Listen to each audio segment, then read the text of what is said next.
제가 예전에 학생들에게 설교를 통해서 하나님의 언약 관계에서 오는 축복과 또 하나님의 심판에 대해서 아주 강하게 설교를 한 적이 있어요. 강하게 설교를 했기 때문에 마음속에 반응을 기대했겠죠. 학생들이 어떻게 반응하는지 궁금했어요. 여러분 어땠을까요? 아무런 반응도 없었습니다. 이유는 간단해요. 반응이 없는 이유는 뭐냐면 하나님이 살아계시다라는 확신이 학생들에게 있지 않았기 때문에 반응이 되지 않았던 거였어요. 사실 그렇죠. 아무리 많은 이야기를 들어도 하나님이 우리의 삶에 들어와 또 우리가 사는 세상의 역사 속에 들어와 살아계시다라는 이 확신이 우리 가운데 있지 않으면 그 어떤 말씀도 우리 마음 가운데 다가올 수가 없습니다. 그래서 마음에 대한 가장 중요한 태도는 다른 것에 있지 않아요. 하나님이 살아계시다라는 이 믿음이 가장 중요한 사실은 자세인 거죠. 어떤 지식도 이 믿음 위에 쌓지 않으면 절대 마음에 하나님의 말씀이 새겨질 수가 없는 겁니다. 얼마 전에 자다가 꿈을 좀 하나 꿨었는데 보통 이제 꿈을 꾸면 다 잊어버리잖아요. 근데 하나가 좀 기억에 남더라고요. 아침에 눈을 떴는데 아마도 제 마음 속에 있는 어떤 간절함이 아마 이 꿈에 투영된 것 같아요.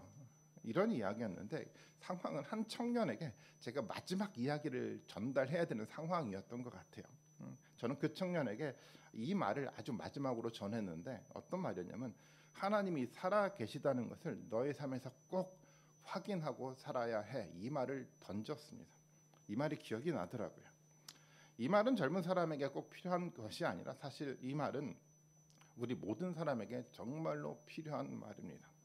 하나님의 살아계심을 정말 확인해야 되고 그것을 믿을 수 있어야 되는 거죠. 그리고 그 믿음 위에서 우리가 말씀을 들어야 되고 그 말씀 위에서 우리가 삶을 시작하고 만들어 가야 되는 겁니다. 그것이 신앙생활인 거죠.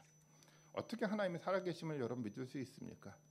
하나님 내가 믿습니다라고 고백하면 자동적으로 믿으십니까? 여러분 어떻습니까?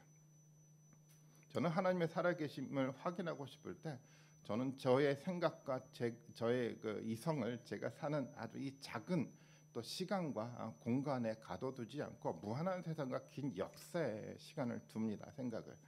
우주를 먼저 생각해 봐요. 가끔은 우주를 보면 굉장히 신비롭지 않습니까? 과거를 통해서 우주의 신비가 드러날 때마다 저는 하나님의 그 신비를 아주 더 선명하게 보게 되는 것 같아요. 위대한 하나님의 신비에 하나님의 살아계심을 고백할 수밖에 없게 된다는 겁니다. 무한한 세상이 질서를 가지고 움직이고 있잖아요. 우리가 가지고 있는 이 작은 이성으로는 절대 담을 수 없는 신비가 우주 안에 가득하지 않습니까? 이해할 수 없는 이 우주의 신비를 볼 때마다 그곳에 하나님이 살아계시다라는 것을 인정할 수밖에 없게 되더라고요. 어떻게 그것을 부정할 수 있겠습니까? 하나님이 없다고 말하는 것은 우리가 가지고 있는 이 작은 이성과 경험이 무한한 세상을 다 이해할 수 있다라고 말하는 정말 오만한 태도가 될 수밖에 없죠. 또 저는 가끔 저의 어떤 긴 과거의 시간을 돌아다 보기도 합니다. 하나님이 저의 삶 속에 역사하셨어요.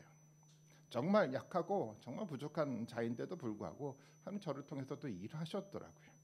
하나님의 방법으로 저를 이곳까지 이끌어 오셨어요. 사실은 이곳까지 이끌어오는 과정들을 들여다보면 제가 원하는 길이 아니었어요. 제가 생각지 않았던 길인데 이곳까지 하나님 인도하시더라고요. 하나님 역사하신 거였어요. 하나님 실제로 살아계시다라고 고백할 수밖에 없는 거였어요. 지난 긴 시간들을 들여다보면 현재 삶 속에서 보이지 않았던 살아계신 하나님이 보이더라고요. 그렇게 하나님의 살아계심이 확인하고 나면 그 다음에 저는 하나님을 그냥 신뢰하고 그 하나님 말씀 앞에 결단하고 살아가려고 노력을 합니다. 물론 하나님이 이해할 수 없는 말씀을 하세요. 제가 가지고 있는 생각 이성과 충돌하기도 하죠. 마음에 들지 않는 이야기도 하세요. 그래서 하고 싶지 않는 말씀이 들려지기도 해요. 하지만 내가 판단하기보다 하나님을 인격적으로 신뢰하고 그냥 그 말씀에 내 삶을 던지게 돼요. 그렇게 내 인생을 내 생각이 아니라 하나님의 말씀에 던져 놓으면 그 던져놓았던 그 말씀 속에서 하나님이 역사하기 시작해요. 그 말씀 속에 하나님의 살아계심을 경험하게 되더라는 겁니다. 그렇게 하나님의 어떤 말씀이 믿어지면요, 하나님의 약속에 대해서 기대를 하게 돼 있어요.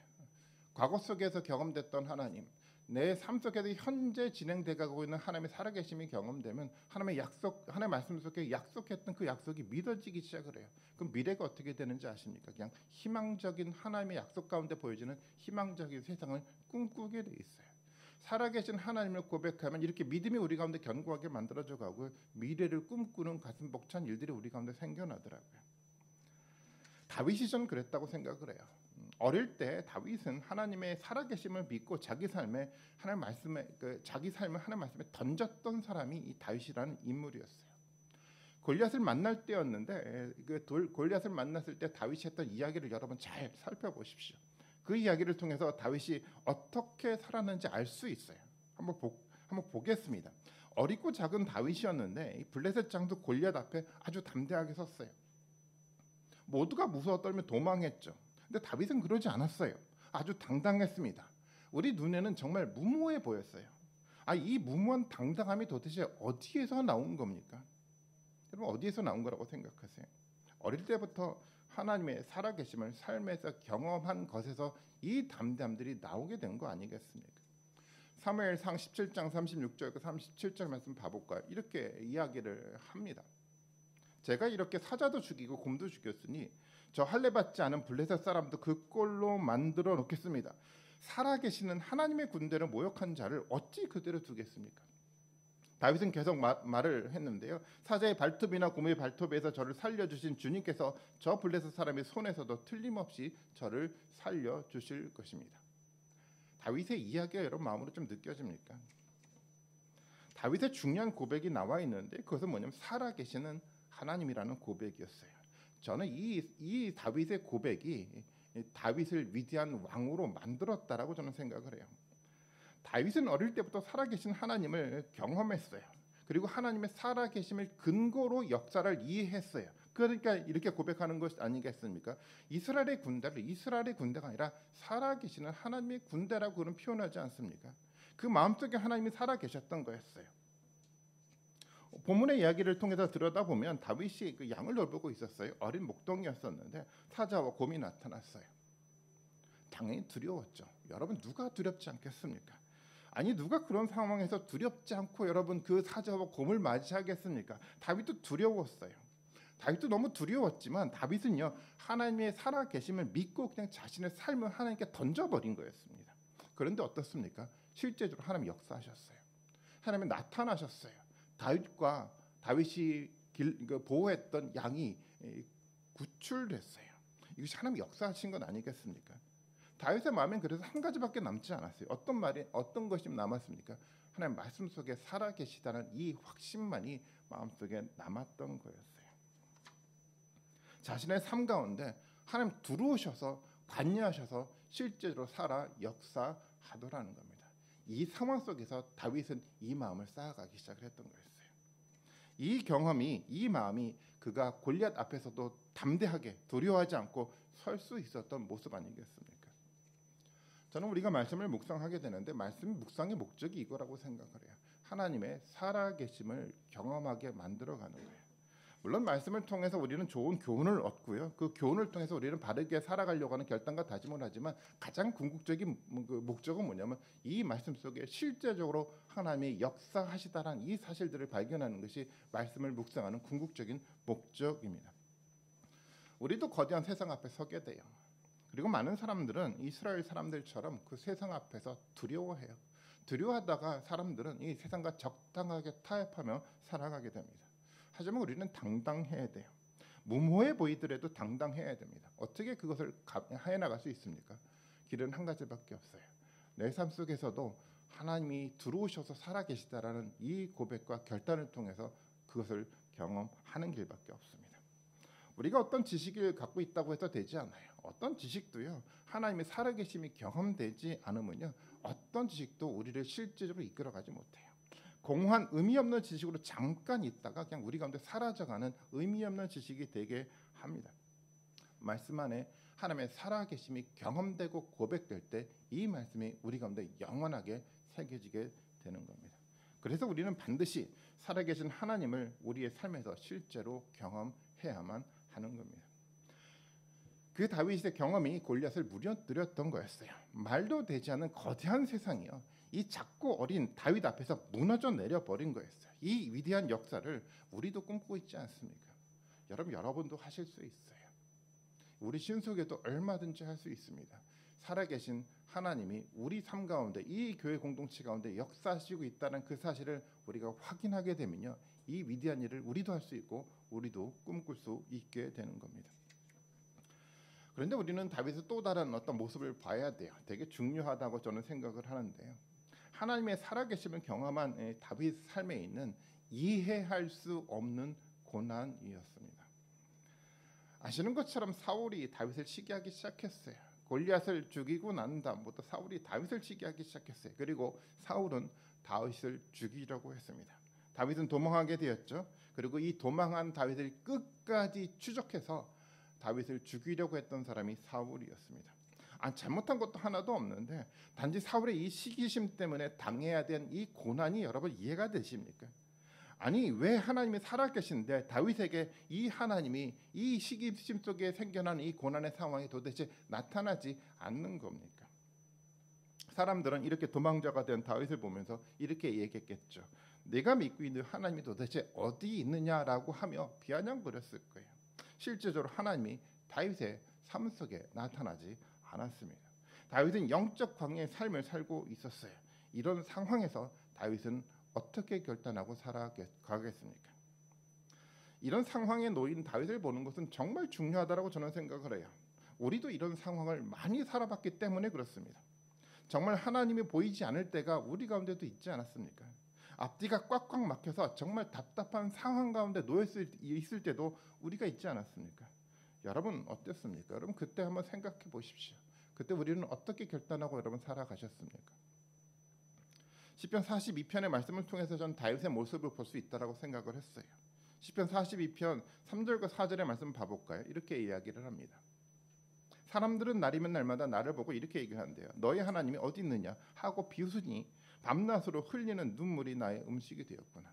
여러분 이 표현을 통해서 이 시인 다윗의 마음이 여러분 이해가 좀 됩니까? 너희 하나님이 어디 있느냐 비웃으니까 밤낮으로 눈물이 나의 음식이 될 정도로 고통의 눈물을 흘렸어요. 기쁜 감사의 노래와 소리와 축제의 함성과 함께 내가 무리들을 하나님의 집으로 인도하면서 그 장막으로 들어가곤 했던 일들을 내가 지금 기억하고 내 가슴이 미어지는구나. 다윗이 믿고는 하나님의 다윗의 삶에 나타나지 않자 사람들은 비웃었어요. 너희 하나님이 도대체 어디 있느냐. 그 말을 들은 다윗은 고통스러웠어요. 가슴이 미어졌습니다.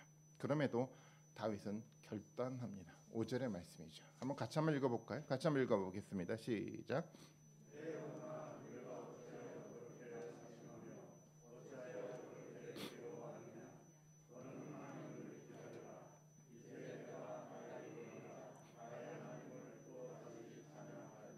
아멘.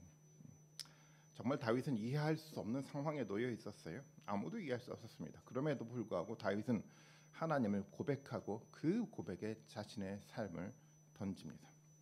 아무것도 보이지 않는 암흑 같은 상황 속에서도 다윗은 그냥 하나님을 기다려요. 그리고 그 기다림의 갈망 속에서 하나님을 예배하고 찬양하고 있는 겁니다. 우리는 보통 이해할 수 없는 상황이 생기면 낭망하죠. 그리고 예배를 떠나고 교회를 떠나기도 해요. 그런데 다윗은 그렇지 않았습니다. 자신의 삶 속에 역사했던 하나님을 기억해내고 다시 일어서서 하나님이 나타나기를 기다리며 하나님의 예배로 나아가고 있는 것이 다윗의 모습이었어요. 그런 모습이 사울의 관계 속에서 드러나더라고요. 다윗은 도망하다 반대로 사울을 죽일 기회를 갖게 됩니다. 주변 사람들은 이렇게 얘기를 하죠. 이것은 하나님이 주시는 기회니까 사울을 죽여서 이 고난의 삶을 끝내십시오라고 제안을 해요. 그러나 다윗은 거부합니다. 왜냐하면 하나님이 세운 왕을 자기가 판단할 수 없다라고 믿었기 때문에 그래요. 다윗은 하나님의 말씀을 판단하지 않았어요. 다윗은 하나님의 이해하지 못하는 상황이라고 하더라도 그것을 판단하지 않았어요. 다윗은 그냥 믿고 기다렸던 겁니다. 고난 속에서도 하나님이 살아계시다는 것을 믿었기 때문에 다윗은 기다릴 줄 알았어요.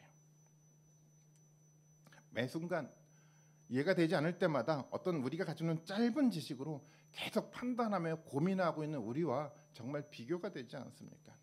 저는 이것이 믿음이라고 생각을 해요. 사자와 곰과 그리고 골리앗 앞에서 보여줬던 하나님의 능력을 보고 살아계신 하나님을 고백하는 것도 우리에게 중요하지만 또 하나의 상황이요. 암흑의 상황 속에서 아무도 들여다보지 않는 그런 상황이요. 사람들의 비아냥 소리를 듣는 그 상황 속에서도 하나님의 살아계심을 결단하고 기다림의 결단과 고백을 할 줄 아는 이 믿음도 정말 우리에게 필요한 믿음 아니겠습니까? 그러한 태도가 믿음입니다. 저는 그래서 이게 두 번째 단계의 믿음이라고 생각을 했어요.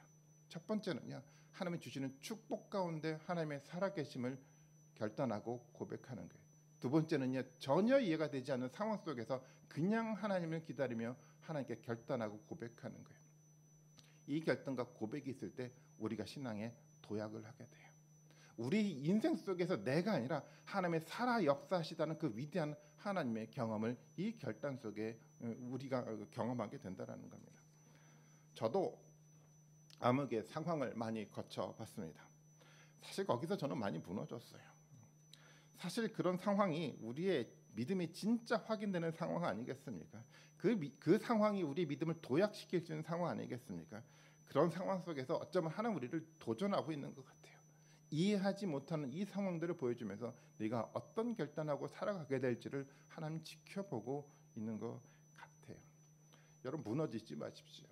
이해가 되지 않는 상황이 우리 눈앞에 놓여 있다고 하더라도 여러분 무너지지 마십시오. 과거 속에 내 삶들을 이끌었던 하나님의 그 살아계심을 기억해내고요. 그 상황 속에서도 기다림으로 하나님 앞에 결단하시는 여러분들이 되셨으면 좋겠어요. 그 상황 속에서 하나님이 역사하시는 겁니다. 다윗의 모습을 볼 수 있는 또 다른 말씀이 하나 있더라고요. 제가 다윗에 대한 이야기를 짧은 설교를 통해서 다 하려고 하다 보니까 욕심이 너무 많다 보니까 이야기가 좀 길어지긴 하는데요. 이 말씀도 봐야 돼요. 하나님의 궤를 예루살렘으로 옮기는 상황 속에서 보여줬던 다윗의 모습이요. 저는 이것이 정말 다윗을 볼 수 있는 또 다른 어떤 말씀이라고 생각을 하게 됐습니다. 왕인 다윗이 하나님의 궤를 예루살렘으로 옮기면서 춤추기 시작했습니다. 근데 그 춤도 그냥 춤이 아니라 마치 건달패들이 맨살을 드러내고 춤을 추듯이 춤을 추는 거였어요. 다윗의 부인인 미갈이 이런 다윗을 보고 이렇게 이야기를 합니다. 사무엘하 6장 20절인데요. 다윗이 자기의 집안 식구들에게 복을 빌어주려고 궁전으로 들어가니 사울의 딸 미갈이 다윗을 맞으러 나와서 이렇게 말하였다. 오늘 이스라엘의 임금님이 건달패들이 맨살을 드러내고 춤을 추듯이 신하들의 아내가 보는 앞에서 몸을 드러내며 춤을 추셨으니 임금님의 채통이 어떻게 되었겠습니까? 다윗은 사람의 눈으로 볼 때 정말 채통 없는 춤을 추었습니다. 근데 다윗은요, 채통을 차릴 수가 없었어요. 여기서 맨살을 드러냈다고 표현하는데 이것은 다윗 하체를 드러내는 것을 말해요. 누구도 드러내고 싶지 않는 창피한 그 부분이었어요. 그런데 이 다윗은요, 그 창피한 부분이 드러날 정도로 하나님께 춤을 춘 겁니다. 그럴 수밖에 없었어요. 삶에서 경험된 그 하나님이 이 하나님의 궤를 통해서 다윗은 보고 있지 않습니까? 온 우주의 주인은 살아계신 하나님이 이 궤를 통해서 만들어져가는 이 예배 공동체에 임할 것인데 그 하나님 바라보면서 이 감격이 가슴에 넘쳐나는데 어떻게 채통을 차릴 수 있겠습니까? 다윗은 가슴 벅찬 그 마음을 억누를 수가 없었어요. 사람들이 자신을 어떻게 보는지 중요하지 않았어요. 맨살이 드러나도록 다윗은 춤을 추었습니다. 저는 이것이 신앙이라고 생각을 해요. 오늘날 지도자들이 얼마나 채통을 많이 차립니까? 목사도 그래요. 목사 가운만 입고 나면 목소리 톤이 바뀌지 않습니까? 채통을 지키면서 아주 고상한 행동을 해요. 장로님들도 마찬가지 아닙니까? 안수를 받고 나면 얼마나 채통을 차리면서 신앙생활을 하려고 합니까? 신앙 연륜이 쌓이면 사람들은 아주 고상하게 신앙생활을 하려고 하더라고요. 그럴듯한 모습으로 사람들에게 자신의 모습을 보이려고 해요. 미갈처럼 누군가 채통 없이 교회에서 행동을 하면 야단을 치죠. 거룩한 공동체에서 채통 좀 지키라고 야단을 쳐요. 살아계신 하나님을 예배에 임재하고 있는데 그런데 어떻게 채통을 차릴 수가 있습니까? 현대 교인들은 채통을 차리다가 가슴 벅찬 감격을 다 잃어버렸어요. 사람들은 가장 추한 내면의 모습을 채통이라는 이름으로 마음속에 깊이 감추어두더라고요. 드러내고 싶지 않습니다. 그리고 채통을 지키면서 아주 고상한 신앙생활을 하게 돼요. 여러분 한번 상상해 보십시오. 하나님 다 보고 있는데 하나님도 모르는 것처럼 채통이란 이름으로 우리 내면을 다 가둬놓고 신앙생활 해 나가고 있는 우리의 모습을 한번 상상해 보십시오. 하나님 어떤 눈으로 우리를 보게 될까요? 여러분 우리 채통을 여러분 차례될 거라고 여러분 생각하십니까? 저는 우리 교회는 채통을 지키는 고성한 교회가 되지 않았으면 좋겠다라는 생각을 가져요. 살아계신 하나님을 경험하고 우리에게 주시는 은혜대로 채통을 내려놓고 하나님 앞에서 춤출 수 있는 신앙의 모습을 저는 가져야 된다고 생각을 합니다. 그 모습이 더욱더 깊이 있게 하나님을 만날 수 있게 만듭니다. 그리고 오늘 설교에서 핵심 주제로 저는 들어가려고 하는데 그것이 바로 오늘 제목에서 보고 있는 것처럼 회개의 힘이라는 주제입니다. 다윗은요 하나님의 마음에 합한 사람이었는데 그렇게 하나님의 마음에 합할 수 있는 사람은요 그 내면 속에 가지고 있는 이 죄의 문제를 드러내고 회개할 줄 아는 사람이었기 때문에 가능했던 거였어요. 저는 다윗이 다윗 될 수 있는 가장 중요한 힘은 바로 여기 있다고 생각합니다. 죄를 회개할 줄 아는 힘이었어요. 다윗은 자신의 내면의 모습을 드러내고 두렵고 떨림으로 이 회개를 할 줄 아는 사람이었습니다. 밧세바와의 동침 사건이 다윗의 그런 모습을 그대로 보여주고 있다라고 저는 생각을 해요. 만약 제가 다윗이었다고 한다면 이 드러내고 싶지 않은 이 죄악의 모습을 아마 기록하지 않았을 거예요. 모두가 모르게 해서 세상에 알려지지 않게 만들지 않았겠습니까?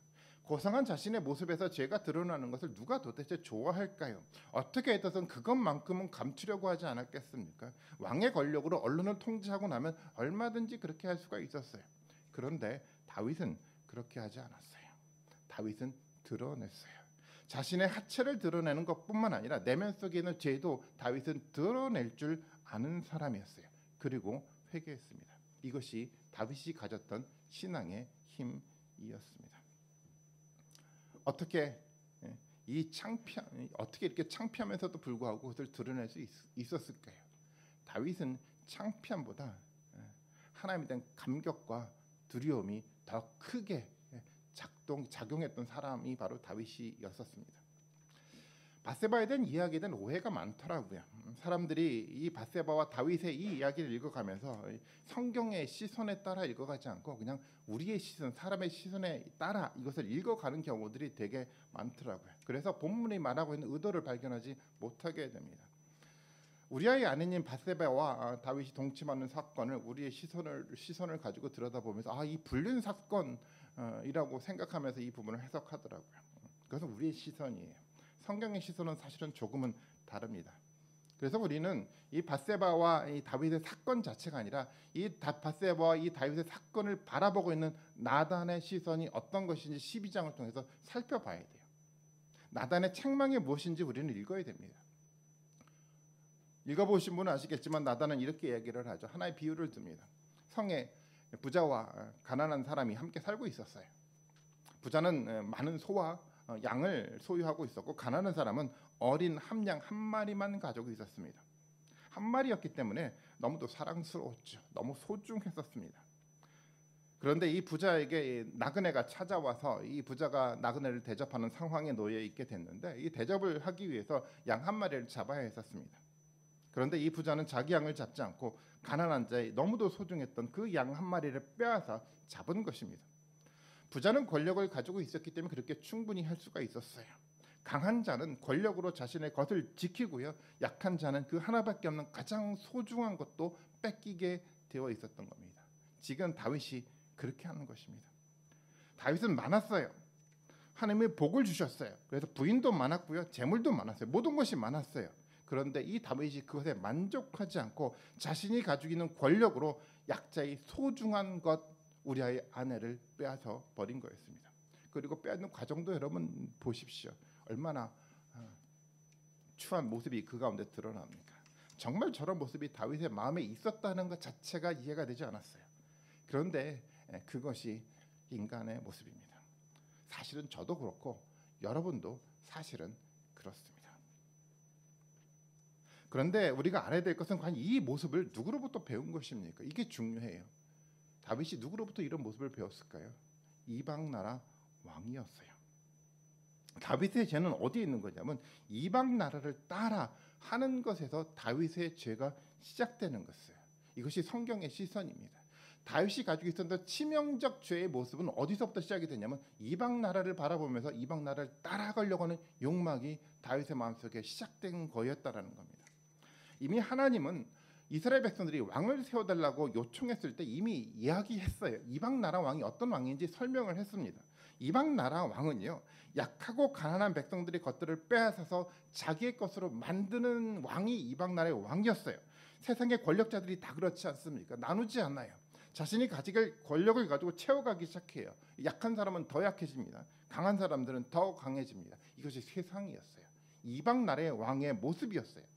지금 다윗이 그런 왕의 모습을 조금씩 본받아가고 있었던 거였어요. 지금 다윗이 하나님이 그토록 싫어했던 이방 나라의 왕을, 이방 나라의 삶을 본받아가는 그 모습을 죄 가운데 보여주고 있는 겁니다. 사울에게 있었던 그런 실수를 지금 다윗도 하고 있는 거였습니다. 세상을 닮아가게 하는 이런 도전은 사울에게 그리고 다윗에게 또 우리에게도 동일하게 있습니다. 신앙생활을 잘 해나가는 사람도 이 도전 앞에 무너지게 되더라고요. 우리에게 이 도전이 다양한 모습으로 나타나지 않습니까? 세상이 돈을 좋아하니까 우리도 돈을 좋아하면서 우리 신앙을 만들어가게 돼요. 세상이 권력을 좋아하니까 어느 순간 하나님의 교회가 이 권력을 소유하려고 정치에 참여하기도 하더라고요. 그렇게 무너져요. 사람들은 실수를 해요. 누구나가 다 합니다. 그런데 중요한 것은요, 그런 도전과 실수에 자기 자신의 모습을 감추지 않고 드러내놓고 솔직히 그 부분을 붙들고 기도하는 회개의 모습이 우리 가운데 필요하다는 겁니다. 이것이 중요한 거예요. 여러분 실수하지 않습니까? 많이 실패해요. 이게 우리의 모습이에요. 그런데 괜찮아요. 그 모습을 솔직하게 드러내놓고 끄집어내놓고 하나님 앞에 이 문제를 붙들고 회개할 수 있는 결단만 있다고 한다면 다시 한번 하나님 우리를 회복시켜 주세요.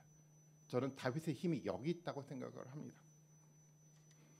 다윗과 사울은 달랐어요. 어떻게 달랐습니까? 다윗은 형식적인 회개가 아니라 진정한 마음으로 이 문제에 대해 회개할 줄 아는 사람이었습니다. 특히 신하의 이야기를 통해서 하나님의 이야기를 들을 줄 아는 겸손한 마음의 태도를 가지고 기도했던 사람이었어요. 다윗의 추한 부분을 드러내는 나단을 책망하지 않았어요. 나단의 이야기를 하나님의 이야기로 들었습니다. 그리고 엎드렸어요. 최고의 권력자가 신하의 말을 하나님의 말씀으로 들었다라는 겁니다. 여러분 이거 쉬운 일이라고 생각하세요? 절대 그렇지 않아요. 교회에서 담임 목사가 어떤 일반적인 교회에서 부목사의 설교를 통해서 하나님의 말씀으로 듣는 것과 마찬가지입니다. 교회의 장로가 초신자가 했던 하나의 이야기를 통해 하나님의 말씀을 듣는 것과 같은 거예요. 그리고 그 말씀 앞에 엎드리는 모습을 다윗이 보인 거였어요. 내가 주님께 죄를 지었다고 고백하고 있는 겁니다. 왜냐하면 다윗은 하나님이 두려웠거든요. 그 두려운 하나님 앞에 자신이 죄를 지었다고 두렵고 떨림으로 엎드리는 이 회개 기도가 다윗에게 있었던 거였어요. 이것이 하나님의 공동체라고 저는 생각을 합니다.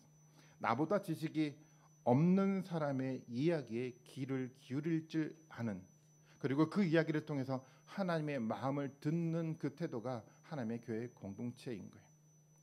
경험이 많은 사람도 경험이 없는 사람의 말에 귀를 기울이고 그 경험이 없는 이야기를 통해서도 하나님의 말씀을 듣는 것이 하나님의 교회 공동체입니다. 어떤 누구의 이야기에도 여러분 가벼운 마음으로 대하지 마십시오. 그 이야기를 통해 하나님이 우리에게 하시는 말씀을 우리는 들을 수 있습니다. 영적으로 둔한 사람은 고상한 이야기만을 들으려고 해요. 절대 자신이 인정하지 않는 사람이나 인정하지 않는 상황 속에서는 하나님의 이야기를 들으려 하지 않습니다. 영적으로 둔하기 때문에 그래요. 하나님이 두렵지 않기 때문에 그런 겁니다.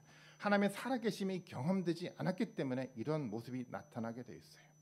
저는 우리 모두가 지금 모든 채통을 다 내려놓고 하나님의 여러 사람을 통해서 하시는 하나님의 말씀을 들을 수 있어야 된다고 생각을 합니다.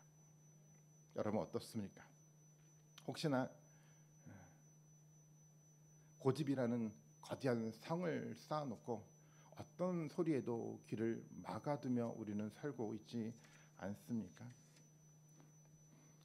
우리는 또 알아야 되는 것이 있어요. 죄에 대해 회개했다고 해서 그것이 모든 것이 끝나지 않는다라는 이 사실입니다. 듣고 싶지 않은 이야기가 이제 나와요.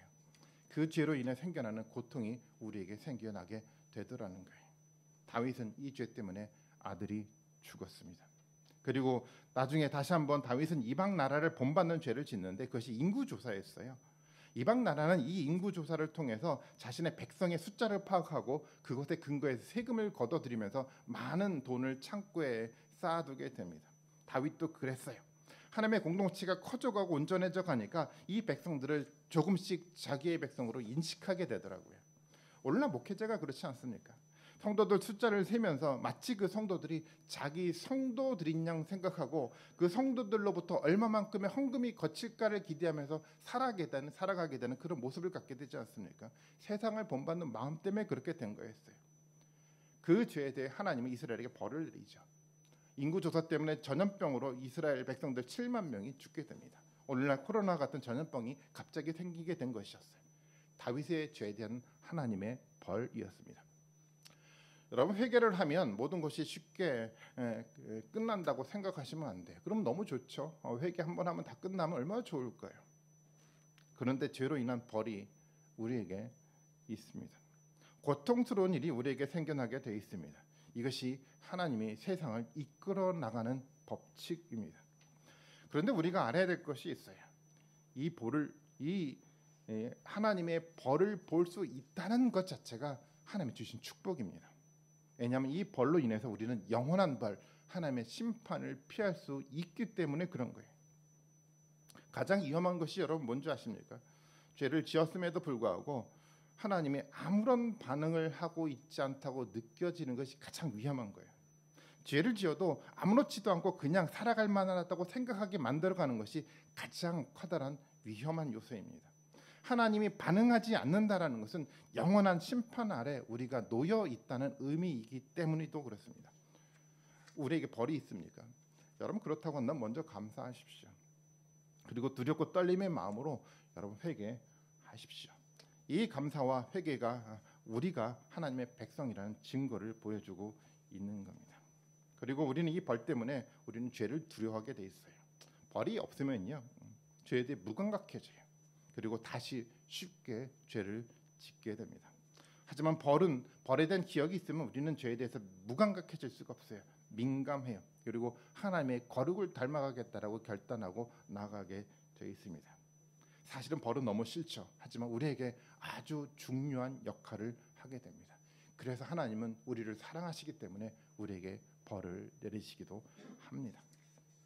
우리의 죄와 그 죄에 대한 벌을 우리는 볼 수 있어야 돼요. 어떤 상황이 만들어지면 운이 나빠서 이런 일이 생겼지라고 단순하게 생각하지 마시고 그 삶의 상황 속에서 하나님 우리에게 어떤 말씀을 들려주시는지 볼 수 있는 여러분 믿음의 눈이 우리 가운데 반드시 필요합니다. 민감해야 돼요. 오늘 우리는 그것을 해야 됩니다. 여러분, 나중으로 여러분 미루지 마십시오. 우리 안에 있는 어떤 문제, 세상을 본받아 가려고 하는 모습 속에 만들어져 가고 있는 어떤 상황이, 잘못된 상황이 만들어져 가고 있다고 한다면 여러분 민감하게 그 상황을 살펴보십시오. 그리고 우리의 삶을 돌아다 보셔야 돼요. 우리 속에 하나님에 대한 어떤 죄의 모습이 존재하고 있는지를 돌아다 봐야 돼요. 어떤 사람이 어떤 얘기를 했다고 여러분 귀를 막고 있는 것이 아니라 그 이야기를 겸손하게 들을 수 있어야 돼요. 저는 우리 모두가, 저와 여러분 우리 모두가 함께 우리의 삶을 살필 수 있는 시간을 갖기를 원합니다. 여러분 생각해 보십시오. 우리 삶에서, 교회에서 때때로는 자기의 고집 때문에, 이 고집 때문에 다른 사람의 마음을 상하게 한 적이 혹시 있었습니까? 우리의 삶에서 내가 옳다는 것을 드러내기 위해서 다른 사람을 무시한 적이 여러분 있었습니까? 세상의 모습인 이 돈 때문에 사람들에게 상처를 준 적이 여러분 있었습니까? 과거 교회에서 성도들 사이에서 이 돈 문제 때문에 성도의 관계가 깨지는 것을 너무 많이 봐왔어요. 돈의 문제만큼에 있어서는 정말 깨끗해야 됩니다. 사업과 직장에서 자신의 소유를 누리기 위해서 약자의 소중한 것을 빼앗은 적이 여러분 있었습니까? 어떤 것이 우리 가운데 있다고 한다면 여러분 채통을 차리고 여러분 감추지 마십시오. 우리의 내면을 그대로 드러내놓고 그것을 붙들고 하나님 앞에 나아가십시오. 그러면 여러분 하나님, 살아계신 하나님이 우리의 삶들을 이끌어 가실 겁니다. 숨기는 것은 의미가 하나도 없어요. 하나님 다 보고 있는데 어떻게 숨길 수 있겠습니까? 오늘날 잘못된 신앙을 가진 사람들이 정말 잘못된 생각을 하고 있더라고요. 마음에 느껴지지도 않아서 눈물도 나지 않는 기도를 하고 그것을 회개 기도라고 말하고 있어요. 그리고 또 어떤 사람들은 우리의 죄는 다 용서받은 것이니까 그냥 쉽게 생각하고 가볍게 기도하고 나면 회개가 끝난 것이라고 생각하는 경우도 있더라고요. 그런 기도는요, 사울이 했던 기도예요. 다윗의 기도가 아니었습니다. 과거나 지금이나 하나님은 동일합니다. 자신을 살아계신 하나님 앞에 드러내놓고 하지 않는 의미 없는 기도에는 하나님은 반응하지 않아요. 엎드려야 돼요. 때때로는 다윗처럼요, 맨 땅에 누워 잠을 자며 금식하며 기도해야 합니다. 그리고 예수 그리스도의 십자가를 봐야 돼요. 그래야 하나님의 은혜가 예수 그리스도의 십자가를 통해서 우리 가운데 보여지는 겁니다. 많은 사람들이 우리 안에 있는 죄가 무엇인지 드러내 보지도 않고 그냥 단순하게 십자가만을 바라보게 돼요. 그것은 세상 사람들이 다 볼 수 있는 그냥 나무 십자가만을 보는 것과 다르지 않아요. 십자가의 능력이 경험되지 않아요. 어떤 사람들은 이런 마음의 질문을 던지고 있을지도 모르겠어요. 왜 나는 십자가의 능력이 경험되지 않지? 왜냐하면 나무 십자가만을 봐서 그래요. 회개의 마음 없이 회개하기 때문에 십자가의 능력이 경험되지 않는 거예요. 다윗처럼 엎드리고 무릎 꿇고 이 문제를 가지고 씨름하고 살아계신 하나님 앞에 두렵고 떨림으로 나가게 되면요, 십자가가 내 가운데 능력으로 다가옵니다. 그리고 그 능력 속에서 우리는 가장 중요한 하나님의 은혜를 찾게 돼요. 그리고 이 은혜가 우리의 삶을 이끌어가기 시작을 하더라는 겁니다. 내가 아니라 하나님의 은혜가 내 삶의 중심에 찾아와서 이 은혜가 내 인생을 이끌어가기 시작해요. 그러다 보면 어떤 상황이 만들어져 갑니까? 하나님 계속 살아계신 거예요. 하나님 살아계시다라고 고백할 수밖에 없어요. 어떤 상황 속에서도요. 이것이 하나님 우리에게 원하는 삶 아니니까요. 저는 다윗이란 인물을 통해서 아주 간단하게 여러 상황들을 살펴봤어요. 다윗이 하나님의 인정한 왕이 됐습니다. 어떻게 그런 왕이 될 수 있었습니까? 살아계신 하나님을 경험했어요. 그리고 살아계신 하나님을 고백하고 결단할 줄 아는 사람이 다윗이었습니다. 하나님이 주시는 축복 속에서도 하나님을 고백했고요. 하나님 보이지 않는 고통의 상황 속에서도 살아계신 하나님을 고백하고 살아갔던 사람이 다윗이었어요. 하나님 앞에서는 채통도 내려놨습니다.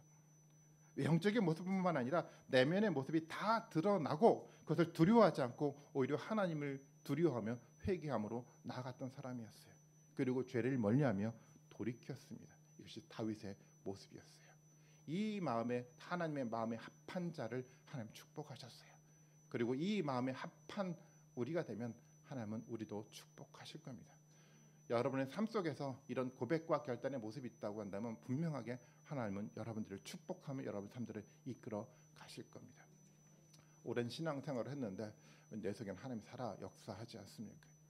왜 영적으로 채워지지 않습니까? 여러분 우리의 삶들 한번 돌아다 보면서 하나님을 다시 한번 모셔드리는 우리 모든 분들이 되셨으면 좋겠어요. 하나님 축복하십니다. 여러분 절대 다른 길을 찾지 마십시오. 이 말씀 위에 우리 신앙을 점검해보고 하나님을 인정하는 사람, 하나님의 마음에 합한 사람으로 여러분 세워주십시오. 그리고 저는 우리 시온서 교회가 그런 사람들로 모인 정말 하나님이 기뻐하시는 거룩한 하나님의 공동체가 되기를 원합니다. 여러분 그런 마음으로 여러분 기도하시는 우리 모든 분들이 되시기를 바라겠습니다.